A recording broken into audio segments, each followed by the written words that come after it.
Yo, what's up, guys? How's everyone doing today? It is Thursday at 11 a.m. and we got fights today in Sydney. I just want to let you know as you're tapping in, the comment section on YouTube live stream all day globally has been acting up. So if like, I've tried typing comments a few times, they haven't gone through. Yo went through. So what I'll do is I'll just stick to my script. You could try commenting. If it comes through and I could see it, I'll answer it, but I'm going to stick to the script. I'm going to go over, just so you know, whenever you're catching this, if you're catching this live or if you're catching this on the fight feature channel, the fight prediction playlist. I'm going to start with the Sydney card. Now, wherever you are in the world, check your books. The two books that I use here in Australia, Sportsbet doesn't have the Aussie fights tonight. Bet365 does. So I'll be going over that right now. All right, guys. So check your books. We're only getting two fights. We're getting the Chanel Dargan versus Shotgun fight, and we're getting Marco Romeo versus Jason Malia fight. Now, Chanel Dargan, Shannon O'Connell. I have the action. I'm taking Chanel in this fight. She's the younger fighter. Shannon O'Connell's been there, done that. She's been in the game a long time. She's the face. You know, she carried the torch for women's boxing. For Australian women's boxing. They're calling this a sort of crossroads, or, you know, not crossroad, passing the torch sort of fight. And I personally, I'm friends with Chanel. I'm not trying to talk you out of your bets. I'm just telling you where I'm putting my money. I want to see Chanel win, A, because I think she could do it, and B, for her career, and C, you know, it'd be great for her and her family and all that good stuff. So there's a bit of a personal decision on my end why I'm taking Chanel. So I have action on this card. 2-leg parlay. It pays plus 550. Chanel Dargan and then Marco Romeo. Okay. So I'm gonna play you just a message. I'm not gonna tell you who it's from. Not gonna tell you who it's from, but I'm gonna play you a message. Just because I like you. So this is in relation to this message I'm going to play you is in relation to Marco Romeo versus Jason Malia fight, okay?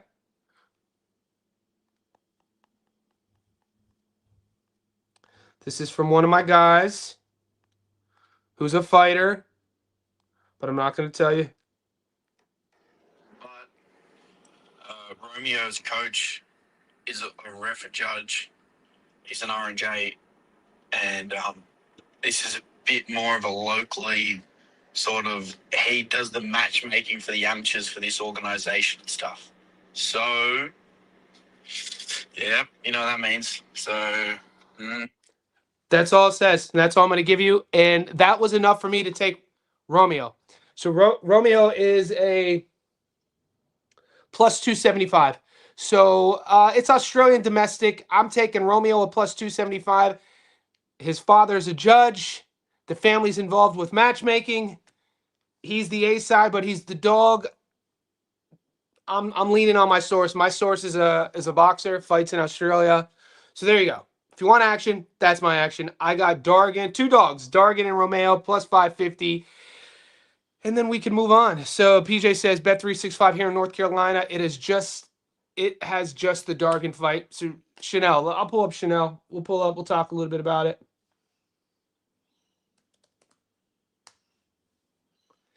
If you guys need a visual to put to a name. Shout out to Wanderer Promotions. It's good to see another promotional company not named No Limit in Australia having cards, having nice little events.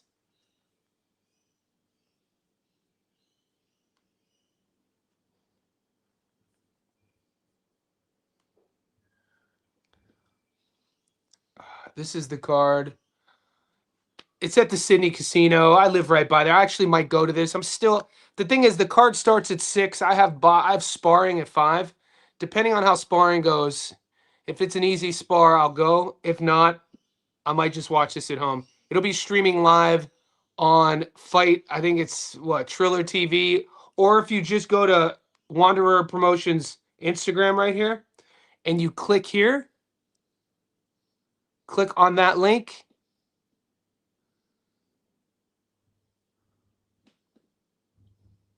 You'll be able to watch the fight.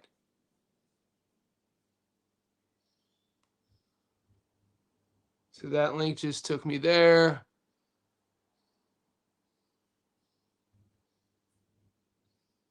So, okay. So they should have the weigh-ins.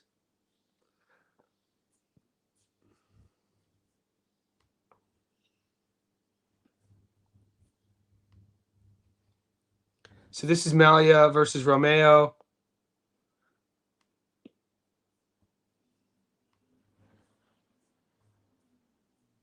Well, I want to see some stare downs. Here we go. So this is Chanel and Shotgun. Dude, Shotgun's always in shape. She's 43 years old. I think Chanel might be 31, 32. If you've never seen Chanel Dargan fight all action, this is going to be a really, really fun fight. Even if you don't have action on this, this is a fun fight. Tune into this fight. I might go just for this, just to see it.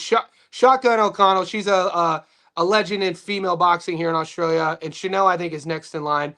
I was at Chanel's fight against Amber Amelia. That was on the undercard at Simzu versus Tony Harrison. So the Aussie girl fights, man, domestically, all action. And both front foot fighters. This is the weigh-in for, this is Malia. That's the favorite. I'm going Romeo, dude. I'm going to lean in on my source. I played right there.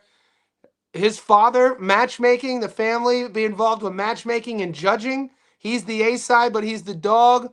I'm dogs will be barking tonight, baby. Let's go. Double tap dog parlay at plus 550. Little half unit sprinkle out this motherfucker. All right, we shall move on. Now, boys, I will bring up, speaking of which, I just got that fade up, boy. Get that line up a little bit. You know you gotta stay clean up. You gotta stay cleaning. Let's go. You always gotta stay good. You gotta stay fresh and so clean. Come on, man. Outcast taught us that.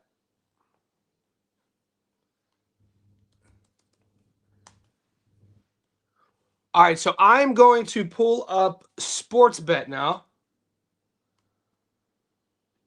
And we're going to look at the odds for moving forward. The first fights offered to me. Guys, go to our Patreon and go to the YouTube members only section. I've dropped 3 tickets so far. I gave you my dog of the week. I gave you my prop of the week. And I gave you my long parlay. So the long parlay is up. The dog is up. The prop is up. That's 3. I just told you who I'm taking in Australia. So that's 4. It's just that not everybody has those fights, so I might as well just give that away for free. So that's 4. If Dargan's the only one that you could get, sprinkle something on the dog, little half unit. I think she's going to be barking, man. I think she's going to outwork O'Connell. And then I have a safety net parlay that's coming. I'm just waiting to see if props are, if more fights open up, because it's only Thursday here. Tomorrow's Friday. I'm hoping that a few of these pro box fights get offered, and I have like a 4-leg safety net parlay. That's usually the one where we go heavy on. We've hit our safety net parlay 4-legger 6 weeks in a row. So that'll be the 5th ticket, and I think I really like a method of victory on a couple other fights. So we're going to go over it right now. Guys, sorry about the comments. I'm not in control of all this. But some of the comments are coming in. I see, maybe it's just a regional thing. Ranvar Litter. Ranvar Litter's an OG, man. He's been commenting on my content for a few years, man. I appreciate the support. You need to join the Insider. You need to become a VIP, baby. Emmanuel Rodriguez. Oh, you're talking UFC. You're talking MMA there. Oh, you're combining MMA and boxing. Ooh, danger. I don't like combining the two. It's like the Seinfeld episode, Two Worlds Colliding. I don't know if you guys ever watched that. I never watched Seinfeld until I met my girlfriend. I would have been in my mid-30s when I met her. We've been together almost a decade. She loves Seinfeld. I started watching it in my mid-30s. I was like 20 years late to the party. Boys, if you guys are bored, dude, Seinfeld's actually silly. Like the old episodes, man, they actually hold up.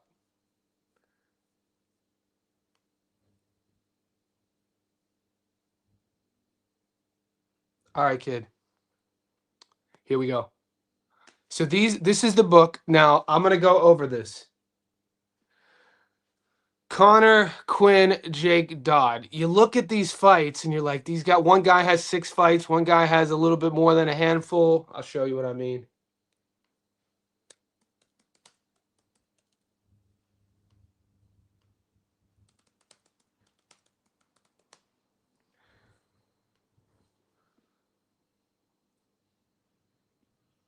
So Jake Dodd is the plus 285, right? So this is the dog at plus 285. Had a kind of spotty amateur record. He had a below 500 amateur record. In the pros, he's 6-0. He's a 2-1 dog. Guys, remember, bet at your own risk. This is domestic level betting. Domestic level. So we're not looking at world titleists here. We're looking at D-Gen action. Let's not get it twisted. But we're gonna go over it for the boys. 6-0.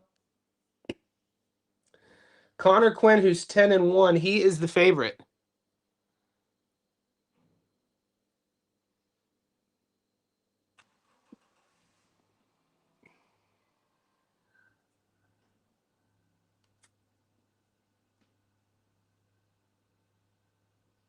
Connor's 10-1 with 6 stoppages. These are super flyweights. Connor's last one was a guy who was 0-29. That's all I'm going to say. You guys make the call. If you guys want to bet on this fight, you make the call. Okay, let's move on. I don't know if I'm betting on that fight. Like it's safe to say I'm probably not betting on Connor Quinn versus Jake Dodd. You know what I'm saying? I mean, Connor's coming out 0-29. Connor's 2 fights ago, he fought a guy who was 11-1, lost for the first time in his career. And then after the loss, they give him some home cooking. You're fighting a guy who's 0-29. And so now his next fight's against 6-0 Jake Dodd, who had an amateur record of had more losses than wins. So bet at your own risk there. A lot of these fights, Figo Ramirez, I think nothing's really interesting. This fight's interesting to me. If we're looking at odds and we're looking at matchmaking, this fight's interesting to me. I shared this in the Discord. I presented, all I did was I put the odds and I put both records, and I'll show you that in a second. You got Aguiar, who's a $1.27 favorite, facing Luis Lopez. He's the veteran, 3-1 dog. Let's look at these records real quick, boys.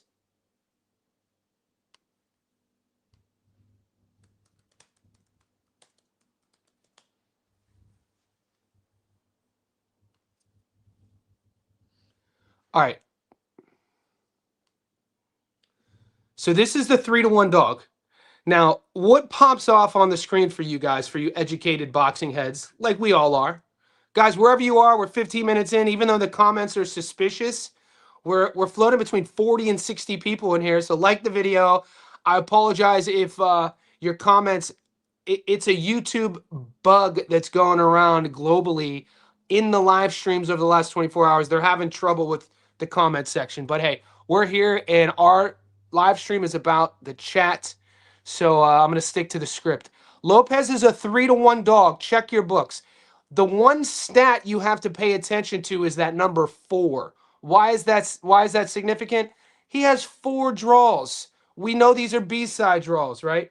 This guy, so for how much I think that he's live, 29 years old, Corona, California. That's the Inland Empire. Corona, California.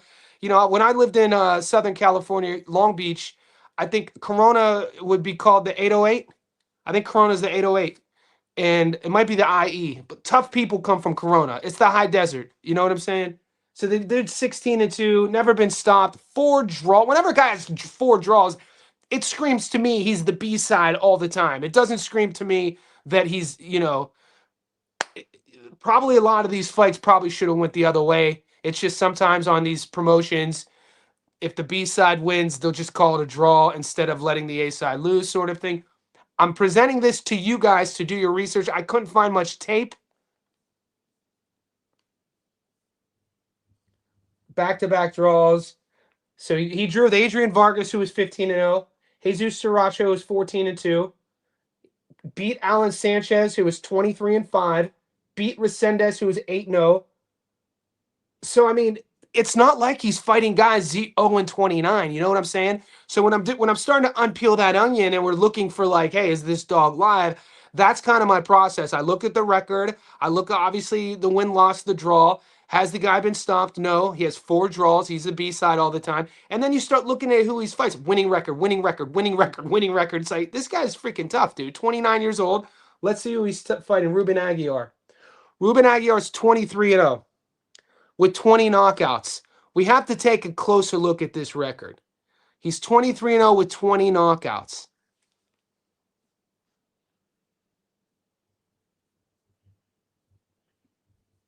Who's he knocking out? 20-7, 8-3, 7-3. He drew with Ricardo Rodriguez, who was 17-2. So I mean, it's all in Mexico. It's all in Mexico. Watch your tape. We got 48 hours. We got 48 hours.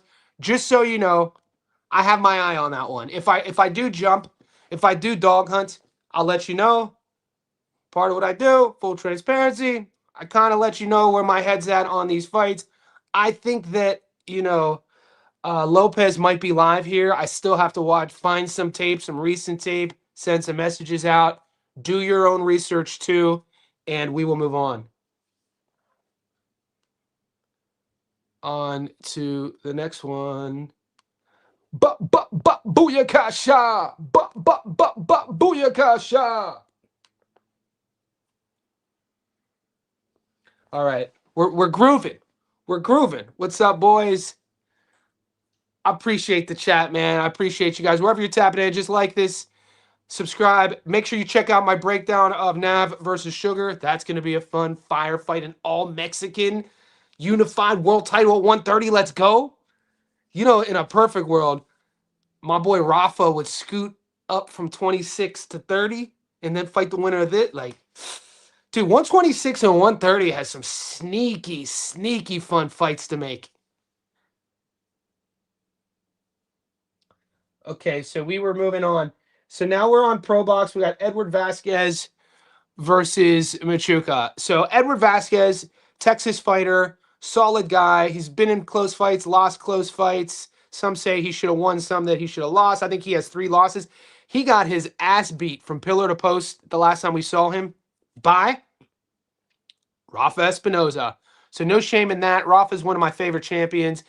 Vasquez gets stopped, I think, in the 6th or 7th. Never was in the fight. Small kid, too. Tough matchmaking. I think this is what you would call a bounce back fight. $8, though, I'm only referencing it because maybe if we could get method of victory in another 24 hours, I might play a prop on that. But so I have my eye on Vasquez's fight. If props open, if I don't talk about it on tomorrow's live stream, remind me because it's in my notes.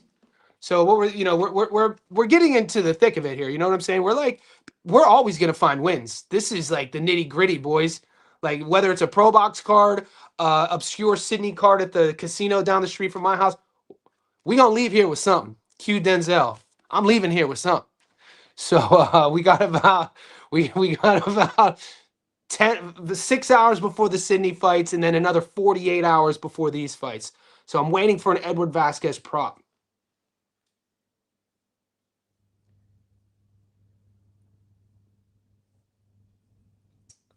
Okay.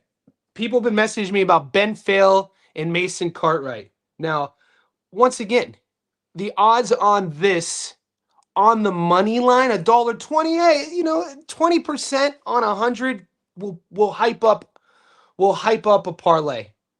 It's not, 20% on 100, a 20% return, depending on how you're looking at your wallet, depending on how you're looking at your bankroll. A 20% return on any stock, it's 20% return. You know what I mean? So it's not the end of the world. Ben Fail, don't judge him by his name. He's an undefeated fun prospect out of the UK. He's being propped up by Frank Warren, by Queensberry. He's George Littard's training partner. We know how big of a dog George Littard is. George Littard looks like he's the next up coming out of the UK.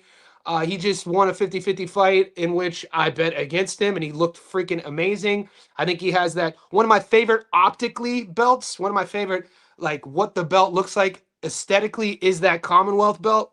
I like the Commonwealth belt, the pink, the green, like all the different colors. It's one of my favorite belts, and it's old. It's an old historical belt. So George Littard has that, and Ben Fail is his training partner and his sparring partner. So Ben Fail, we could pull him up. His opponent too has been stopped, I think, 2 or 3 times out of his last 6 fights. Let's have a look.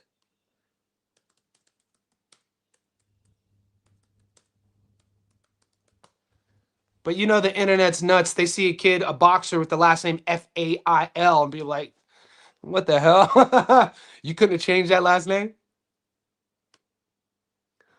Okay, so Benny Boy, and there we go. I hate box rec. We'll go to his Tapology. Big Ben. They call him Triple B. Big Ben. So this is Benny Phil, 10-0.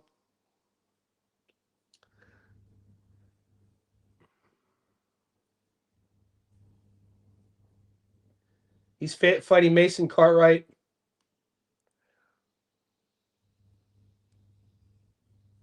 This is another fight that I'm waiting to see if props open up. I like Ben on the money line. I like Edward Vasquez on the money line. But this is why, if you guys see my long parlay that's up on the Patreon and on YouTube, I don't have these fights in there because I like props on these fights. So I'm waiting to see if we could get options. Dude, the internet is... Dude, pop-ups. This is Mason Cartwright. So Cartwright, he's 23-4. Of his 4 losses, he's been stopped 3 times as of late as well. So it's just something you got to think about.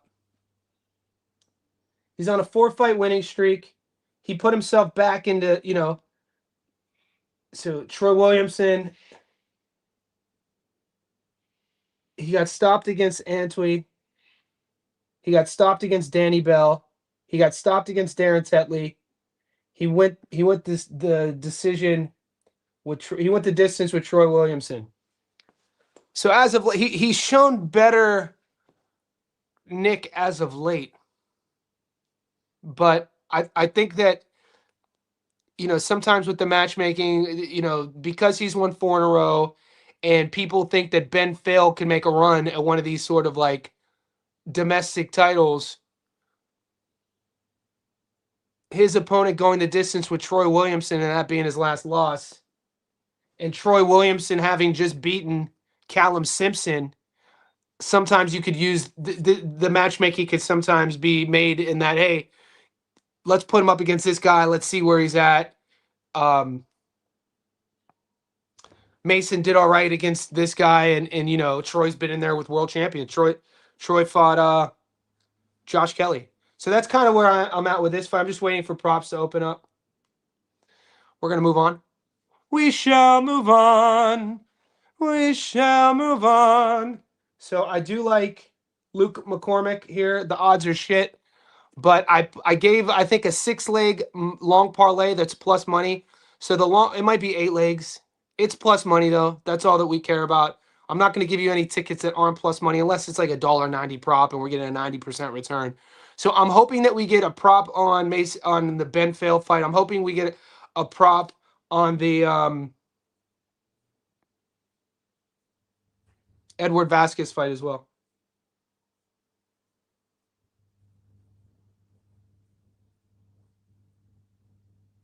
Okay. This is a fight I like a lot. I've taped these guys. Owen Cooper versus Konstantin Ursu.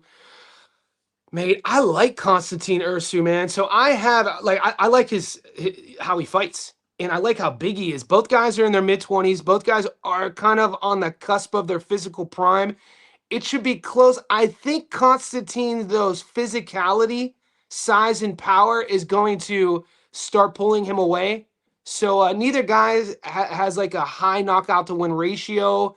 Now, I do have Ursu on a prop because if you like Ursu, $1.49, 49% return on $100 is great value if you're a heavy guy. A guy who would put 10 grand on this would get 5 grand back. I know guys who bet that way who are in our Discord. Or if you're more of like $1.49 is great to add value to a 4-leg parlay, even like a 2-legger. But I like Constantine on points at plus 120. So I think he might have 4 or 5 career stoppages. I don't think Cooper's been stopped. Let's pull it up.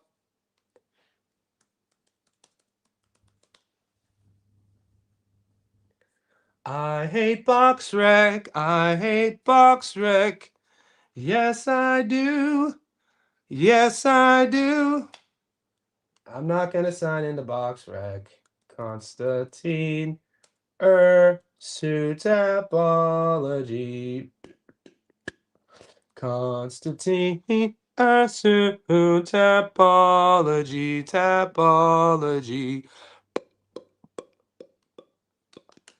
Okay, so this is Ursu 14-0. I think he might be 20. He's Moldovan born, Russia, former territory of Russia. Don't judge me on my what's the word? Topology. Topology while I'm looking at tapology. Ha! 14-0. I think he might be 25. Yep. I think he has 5 knockout wins. And he's going up against Owen Cooper, who's 11-1, and Cooper has, I think, 4 knockout wins. I don't think Cooper wins this fight. Cooper fought Echo Essuman. People love that. People think that Owen Cooper's live because of the names that they've been in there on individual resumes. Cooper's the one who stepped up. Echo Essuman, and then he got stopped. He got stopped 2 years ago. And then he, on a bounce back win, he came back and got a dub against a 17-2 guy. So it's a close fight. I just really I like Ursu on points here. I think Cooper will be tough enough to hang around. Like I said, when I watch the tape, I just like Ursu's work. I like his physicality. I like his size, and I like his power. And so, and I like the energy that he's coming in with. He is the B side though, so keep that in mind. He's I think he lives in the UK, but he's Moldovan born, so he reps the Moldovan flag. And on points is plus 120, so that's a fight that you guys could check out. Let me see if I could take some of the questions. Yeah, YouTube be acting up. King pound for pound in the house. The GOAT. Sis, you the GOAT. Randall Light. Havelock. Yeah, YouTube is acting up, man. What's up? Donaire. When's Donaire fighting? Nonito What? Nonito Donaire? What are we talking about? Is he still fighting?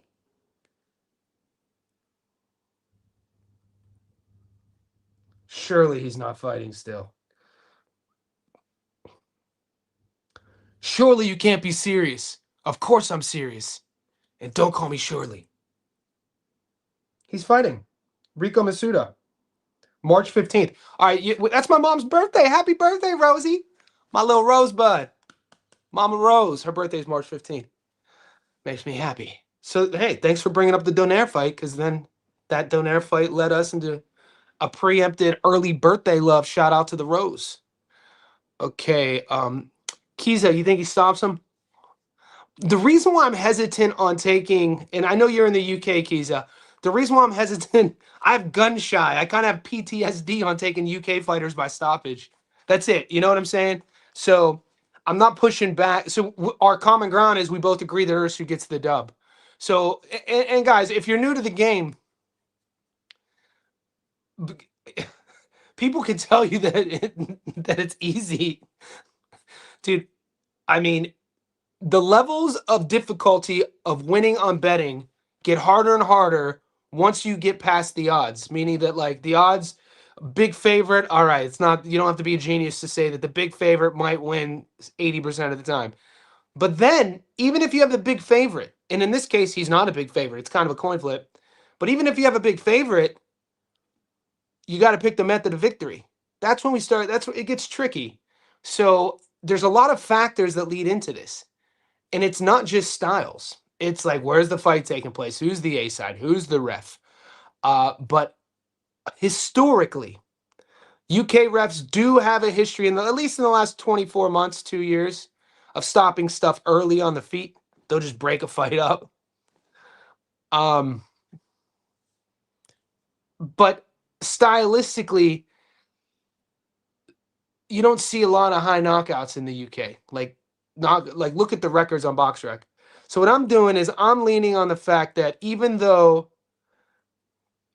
Ursu's opponent Cooper got stopped against Eko Esumon, he's coming off a win. He was competitive in that fight until he wasn't. I'm expecting it to be close. I'm hoping a nip and tuck fair, and I'm hoping on points. But yeah, I can see why you're going the other way. The last thing I'm ever going to do is try to talk you out of your bets too. Guys, if you're new to the channel, if you joined on Patreon or joined on YouTube and you're in the Discord, I want to make this announcement.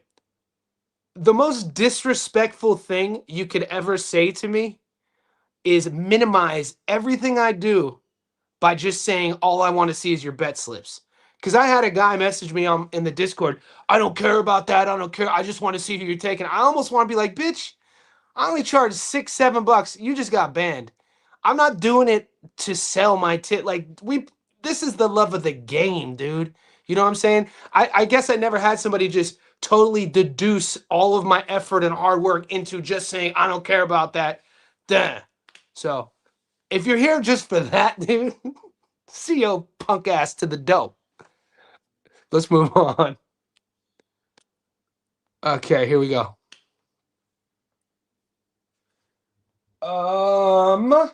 So we talked about this.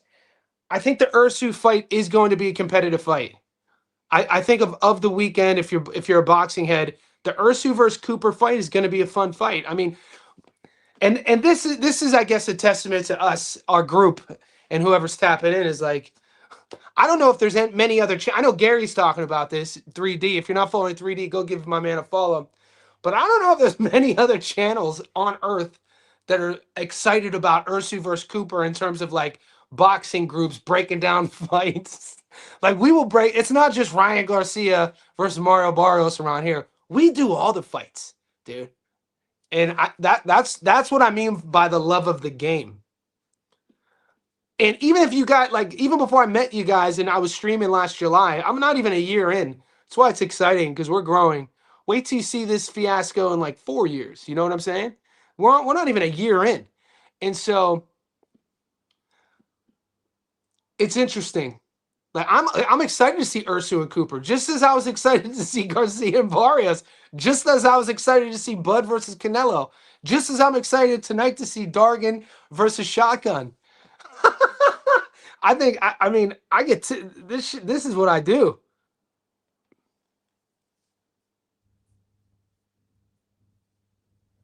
All right, boys. All right, here's one. I got and this is shout out to all the boys who send me messages on Insta. So a few of you guys have my mobile device, maybe 3. I wake up every morning. I had messages about Parpoca here versus Martinez. I really rate Cardenas. And going into, did you watch Arturo Cardenas' last fight? And I want to answer a question because I heard Gary on his live the other day say he doesn't know why the books call him Popoca. Here's the answer to that. It's because in BoxRec, and this was Team Cardenas did this. There was already a Arturo Cardenas in BoxRec, so he's changed the name just for that case. So Popoca I think might be a maiden family name, or the other way around. But that's why it's a different name. The books have it this way, but BoxRec has it that way. But the Caesar Vaca fight, like I saw, Caesar Vaca is a very tough fighter out of Tijuana. I was ringside to his fight for Sam Goodman, and this is the fight Sam fought before he fought Nick Ball, and I felt like, and we saw what Sam looked like against Nick Ball, very competitive fight, and Sam is a 122 pounder, a very small dude who went up and fought Nick Ball really tough. And Caesar Vaca fought Sam Goodman really tough in Sydney. And I was really impressed with Vaca. And he then, after that loss, he then fought Arturo Cardenas. And the odds were really wide going into it. But the first 2 rounds, it was very close. You got to see the first 2 rounds, Cardenas versus Cesar Vaca. It was like, oh shit, the dog is live. But then you started seeing round 3. You started seeing the benefits of sparring, those sparring partners at RGBA. You started seeing the benefits of the camp. Robert Garcia. This is all Popoca. And then you started seeing the body punching, and Cardenas looked spectacular. So he's fighting against this is his fight, his first fight after the Cesar Vaca fight against Jordan Martinez. I expect Arturo to look equally as impressive. I might roll the dice here and take a knockout. I mean, that kid, the way he sits on his body punching.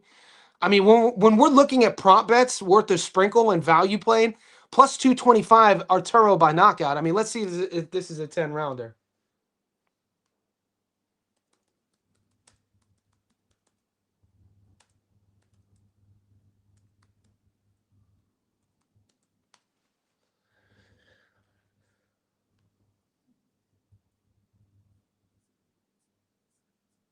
This kid could box, man.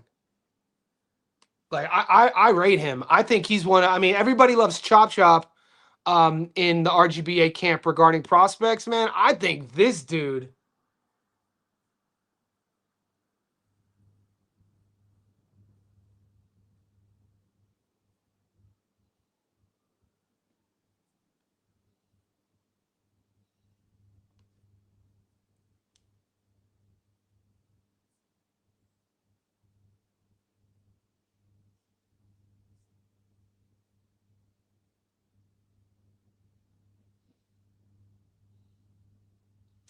4-inch height advantage too. You mix the 4-inch height advantage with the pedigree, with the camp, with the style. I kind of like it, man. If I do jump on this prop, I'll let you know. Because that's what, what's the word of the year? What's 2026's word of the year from me to you? Value. And it's paying off. So 4-inch height advantage, the season, the pedigree, his trajectory. I think Popoca is a potential, like I rate him, man. Just the aggression, his accuracy, his punch. He kind of, might sometimes jumps off to a slow start, but he has to get into that rhythm. He has to feel you out. He has to get your timing down, and then he starts. Once he has that timing figured out, just rewatch the Cesar Vaca fight. Looks close, looks close, looks close. Started figuring Vaca out, getting his speed, dude. I didn't even mention his speed, his hand speed and punch placement, man. There is a lot to like about Cardenas, and plus 225 for stoppage. I'm very close to playing that. Here are the comments. They both fought out of journeyman early on who jabbed not to get finished. I think they both got more power than the record shows. He's talking about the Ursu versus Cooper. People don't even know how lucky he is having a voice in your channel. A lot of other cappers know a lot. People don't even know how lucky it is having a voice in your channel.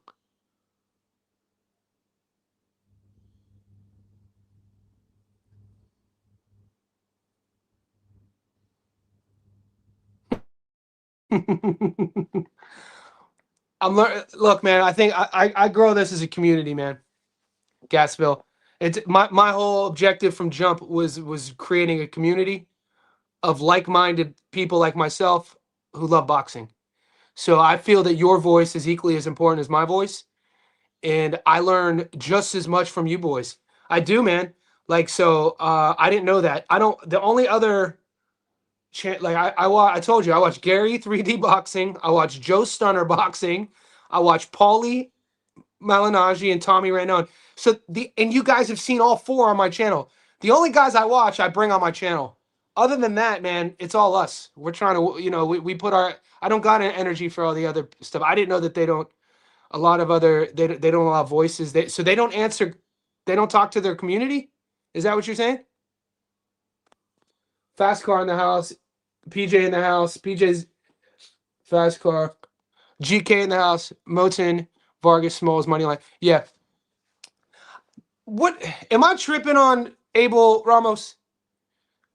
I don't have action yet, but I'm glad you brought that up, GK. Am, am I overthinking this? Is Tamir Smalls left a bad taste in my mouth 2 fights ago when he weighed in 10 pounds over. And I think it's because I could get caught once again, the whole ethical thing, because I'm a coach. It's like, dude, how can I bet on a guy? He missed weight by 10 pounds. Let me show you.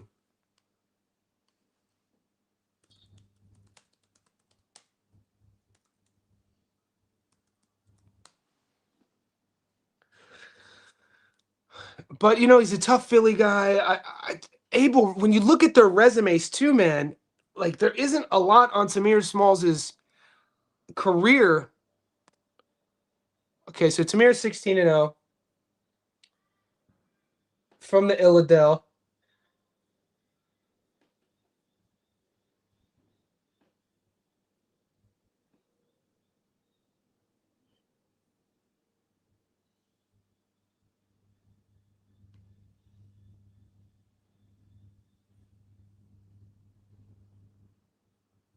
The Clarence Booth fight.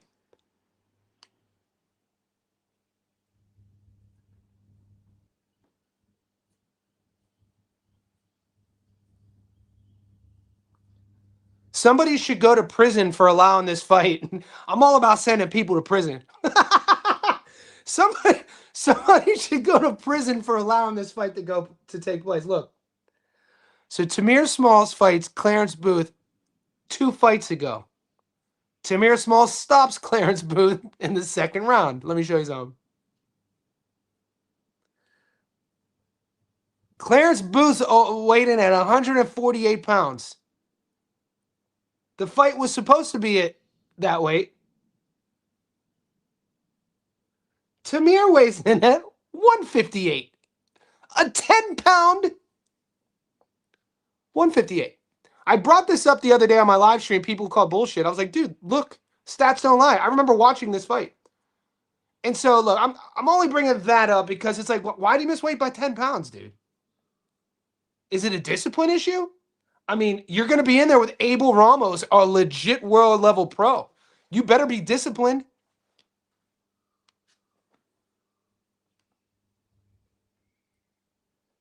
I don't know why that fight makes me hesitant to bet on. If anything, I see Abel Ramos, who, a PBC fighter, hasn't fought in 18 months, probably beat Mario Barrios, but it was a draw. Dropped Barrios, he got dropped. If that goes the other way, Abel Ramos is a world champion. I mean, I heard Breadman Edwards. Shout out to Breadman Edwards, man. Breadman's the beast. Stephen Breadman Edwards put it this way yesterday on the podcast. He said, I also watch YSN. So the Philly show. I like the Philly channel too because those are some of my favorite fighters. They always have Robert Garcia on, even though he's out in Cali. Jerron Ennis. I like Greg Hackett. I think me and Greg Hackett would be friends. But Breadman was like, in each division, there's the world champion, and then there's title holders. I was like, that's interesting. The way he put that made so much sense. In each division, you have the guy, even though there's the IBF, WBO, WBC, WBA, you have 4 if it's not unified, if it's not, if somebody doesn't have all of them, like not everyone's undisputed. That's such a rare thing. So you have the guy, and then you have title holders, guys who are just holding the title. Abel Ramos, he beats Barrios, he'd be a title holder. Are we putting Tamir Smalls up there? Let me show you these odds.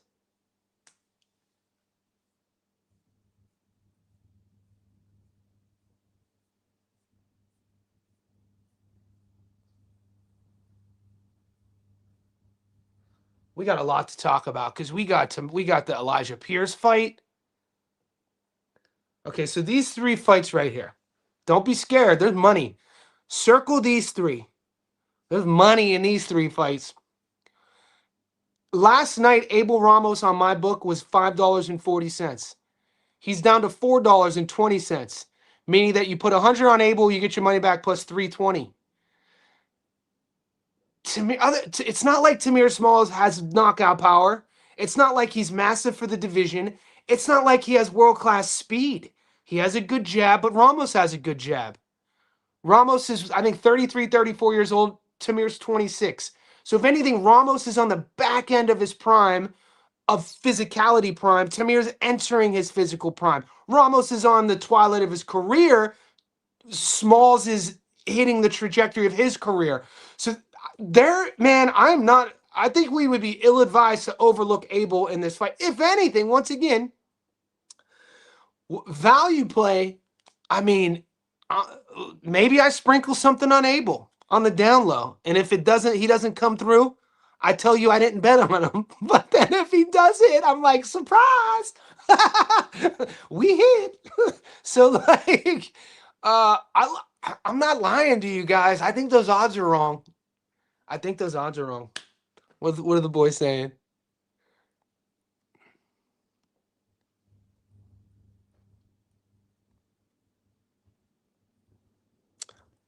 I already talked, Eddie. Yo, Eddie, I talked about this fight. So if you rewind like 25 minutes, I talked about Luis Lopez.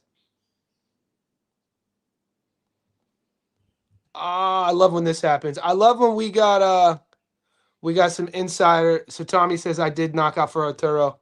I like that too. Martinez fought tomato cans. Could hardly communicate with the dude when payment went. Could hardly communicate with the dude when payment went through. Not overthinking at all. Won't go through. What do you think of Cardenas versus Martinez? Tamir also struggled against Jose Vasquez, but Vasquez is tough and really tall. But I feel Ramos wouldn't have beaten him either. This is what I'm saying. I think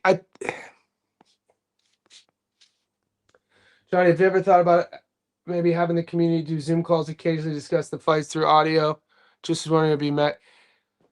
I have a feature. You guys could call in, PJ. I give you. You could come on the show if that's what you mean, but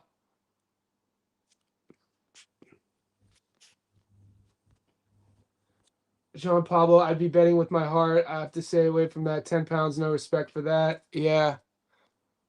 Smalls is the strongest and most athletic fighter Abel has fought since Regis. But GK, they fought in 2015, dude. That was 11 years ago. He's and Regis 11 years ago.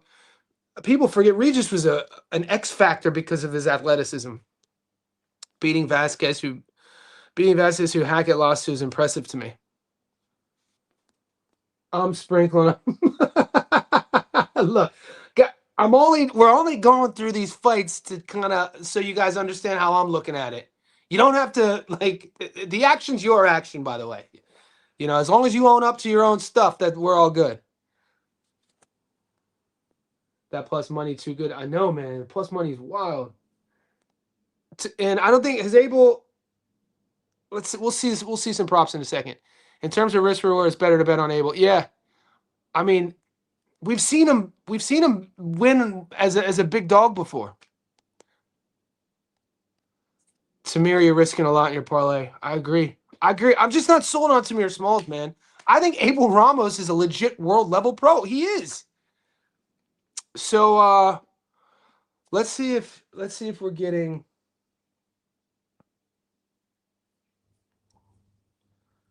I mean, dude. I don't think Small stops Ramos if he does win. Yeah, and the odds are saying that too. Will the fight go the distance? I think it goes the distance. So if you like Tamir, I would go Tamir on points, but that's not my pick. I'm saying if you do like Tamir, I would go Tamir on points at $1.73 if you like Tamir. But if you like Abel, the money line is already saucy at plus 320. That would be the play if you like Abel. Or plus 600 Abel on points, but you'll be salty if he stops him. Abel on points at plus 600 is wild to me. So yeah, I have my eyes on that. If I jump, I'll let you know. I want to talk about two more fights before we wrap this up. Okay. This one. Elijah Pierce versus Para. Now, we last covered Elijah's last fight against Das Marinas, and he was in trouble. Elijah Pierce, as of late, almost purposefully puts himself in trouble just to battle back. Fun fighter, fun guy to watch. Lorenzo Para could crack. And he could be touched up too. Both guys, will get touched up. Both guys got snap on their punches. This is a really fun fight too. Guys, don't let the mainstream boxing networks talk about like there's no good fights on. There are some good this is a fun fight. Elijah Pierce first part. This is gonna be a dogfight, dude. Now, am I convinced to say that I think Parra is gonna beat Elijah? I still got hope for Elijah. People say Elijah is chinny. I mean, I say Elijah's exciting. You know what I'm saying? One could say like he puts himself in the fire. He goes for it. The young buck says he stands on business. I want to play a knockdown prop in this though. So let's see if we can find knockdown props. Like total knockdowns. This is a fight that I could definitely see somebody hitting the canvas. Will the fight go look at that? Will the fight go the distance? Yes or no? Same thing. So this is good odds too. I think somebody gets stopped, but right now their knockout props aren't up. No. So I'm gonna keep my eyes on this fight. I'm put an asterisk by this fight because hopefully in the next 24 hours we'll get knockdown props. Like I would take over one knockdown, either side. I could see a knockdown happening in this fight. Hopefully we get that, and then I think we got one more I want to talk about. The Sugar and Vaquero. You guys should know my play already. I took Nav. The odds are slightly moving. I put my bet in 2 days ago. I got Nav at plus 180. So a little bit of money have come back on Nav. I got him on the money line. You know, my favorite word in boxing is what? Unified. So this is a unification. I think that Vaquero has fought guys like Sugar Nunez before.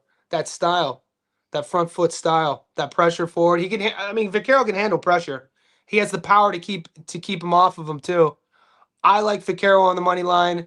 I don't like Sugar. Like once again, if Sugar Nunez's name was John Smith, John Smith's same record. John Smith, 29-1 with 27 knockouts with no nickname. John Smith might not be the favorite. I just think Sugar Nunez, the marketability, what he looks like, all of that, I think that kind of plays in the factor of the odds. And I'm not buying into the fact that 31 years old Vaquero is washed. I mean, his nickname's a cowboy for a reason. We might see Vaquero with a six pack. I think, man, I lived in Long Beach, California for 7 years, and I worked at a Latin nightclub called Lapa Lapa. And the owner of Lapa, and it was right on the beach, right on the bike path. The ocean was right there. I could kayak and stand up paddleboard to work. Did it for probably stayed a little bit too long. You know, it was a Latin nightclub, live music. I wore Aloha shirts. Time of my life. I was in my early to mid 20s. And so the guy who owned it was a retired Vietnam vet named Phil, millionaire. He bought it as a retirement. It had a palm tree. It had a palm tree hut roof. That's what a palapa is. Imagine like palms, massive jazz Latin nightclub. And the clientele was like 30 plus, very classy. Everybody drove like very nice neighborhood, etc. And the owner had a second home in Puerto Vallarta, and in the 80s and 90s, going back and forth from Puerto Vallarta, they became friends with the head chef at one of these restaurants in Puerto Vallarta named Enrique Kiki. And by the time the early 2000s came and they were going to open their own restaurant, they paid Kiki and his staff to come to Long Beach and be the kitchen staff at Lapa Lapa. And then over time, I get there a couple years later, a lot of the other staff were from a place called Michoacan. And I say all that over 7 years working there, becoming like brothers with these guys. These are very competitive, proud people. And so I'm expecting, that's my only comparison, that's my only experience with friends that I've known for an extended period of time, born and raised in Mexico. Dude, I don't care if we were playing, we would play this game called, and everything was gambling. We had to gamble, and one of the gambling games we would play was called Line. And it was either like $5 minimum bet, depending on how busy we were. We would stand outside. These fools were crazy. We would stand outside. You put your $5 down or $20 down, and there'd be a crack or a line in the ground, and you would take a quarter. And each guy had a quarter, one on one. and then whoever could throw your quarter closest to the crack in the ground wins. That was like we played that for years, dude. Cats would be cleaning up the line game, and so that's just an example. We gambled on everything. You're telling me the Navarrete in an all Mexican unified world title fight isn't going to come in prepared? Shit. We know Sugar's going to come in prepared. He always is. The dude is like militant about it. But I think a highly prepared Sugar and a highly prepared Navarrete, when it's like this, I'm taking Nav, especially a plus 180. So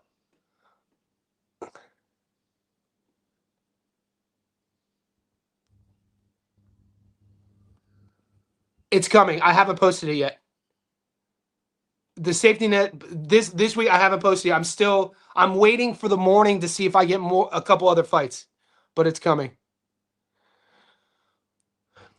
What's up, Nick? Ramos versus Smalls is a draw. Heard it here first. The best draw caller. The draw caller. The over one knockdown is going to be like minus 240. Almost. Is that the odds you're predicting? I like that John Smith analogy. If he wasn't Vaquero, he was still. It just makes sense to me, man. It's just, I just feel like in all the boxing forums and in our Discord and, reading comments, when you're Nick, that's why people take the name, Sugar Shane Mosley, Sugar Ray Leonard, Sugar Ray Robinson, Sugar Cane Sandoval, Sugar Nunez. Whenever you put that sugar name on it, it's just sweet. Now with a flying upper, with his chin all elevated. That uppercut's coming from here with his chin here too. And then he'll wink.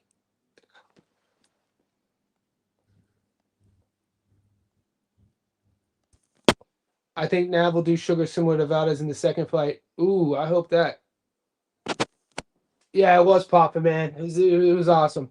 Boys, we got fights tonight in Sydney. If you guys want to watch, I think I'm going to go to the fights depending if as long as I don't feel like shit after sparring. I was sparring at 5. The card starts at 6. It's right by my house. If you want to watch those fights, go to the Wanderer. I'll show you real quick. So if you go to Instagram and go to the promoters page, Wanderer Promotions.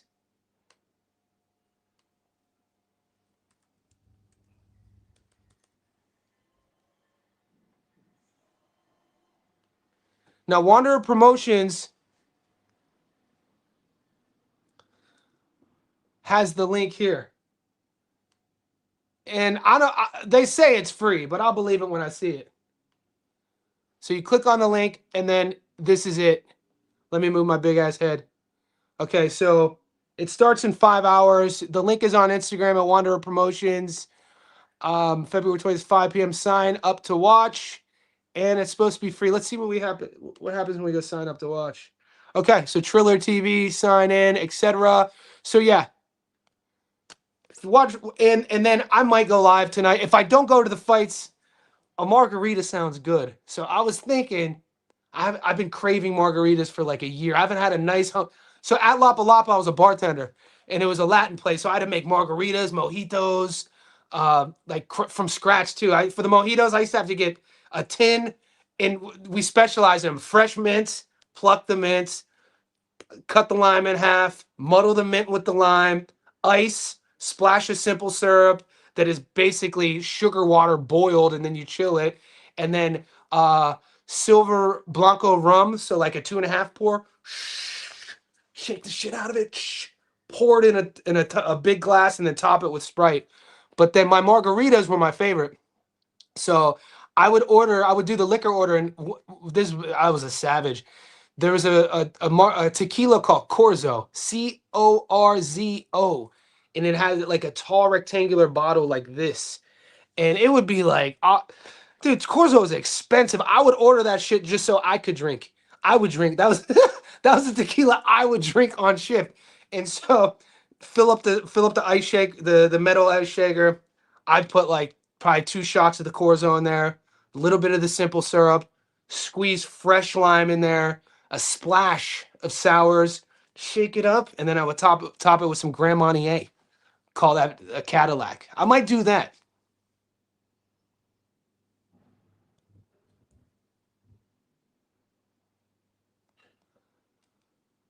She does. Your homegirl Chanel gonna be throwing crazy.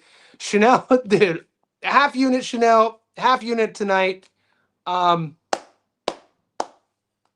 it's a different PJ. Breaking Bad is so. This is a PJ 100. So the PJ 100 and PJ the promoter are two different. This PJ is super rad. PJ the promoter is depressing. He whine. We almost had to put PJ the promoter on timeout.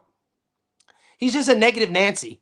PJ 100, he brings the energy that we like to see. All right, boys. I'll see you guys soon.